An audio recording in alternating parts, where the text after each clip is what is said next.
మేము కొట్టలేము, తిట్టలేము, ఏమీ చేయలేము. మీ దగ్గర చేతగానంలో చేతులు కట్టుకుని ఉండాల్సిన పరిస్థితి వచ్చింది మాకు. అంటే ఇంత చెప్తున్నా కూడా ఒకటిలో ప్రవర్తనలో మార్పు లేదు, ఒక చదువులో మార్పు లేదు, ఒక రైటింగ్ స్కిల్ లేదు, రీడింగ్ స్కిల్ లేదు. అసలు ఏంటి ప్రాబ్లం? మీదా మాదా? మాదేనా?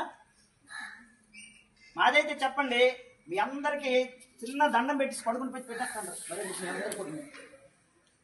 మీ అందరికి దండం పెట్టేసి వదిలేస్తాను. లేదంటే ఇలా నేను తీసుకుంటాను. మరి గుంజలు అయినా మీకు అందరికి కూడా మీ నేనే పంచుకుంటే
ప్రియమైన తల్లిదండ్రులారా, మాకు చేతనైనంత వరకు ఇక్కడ మేము చేస్తున్నాం.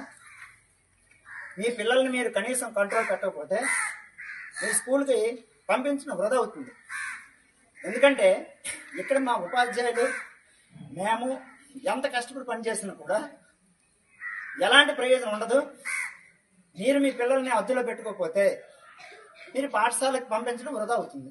ఇది మైండ్లో పెట్టుకుని మీరందరూ కూడా మీ పిల్లల్ని చదువు కోసం పంపిస్తే శ్రద్ధగా ఇంటి దగ్గర చదివించండి. ఇంకా దేనికోసం అయితే పంపిస్తే పాఠశాలకు పంపించొద్దు. ఇది నా యొక్క విజ్ఞప్తి. ఓకే.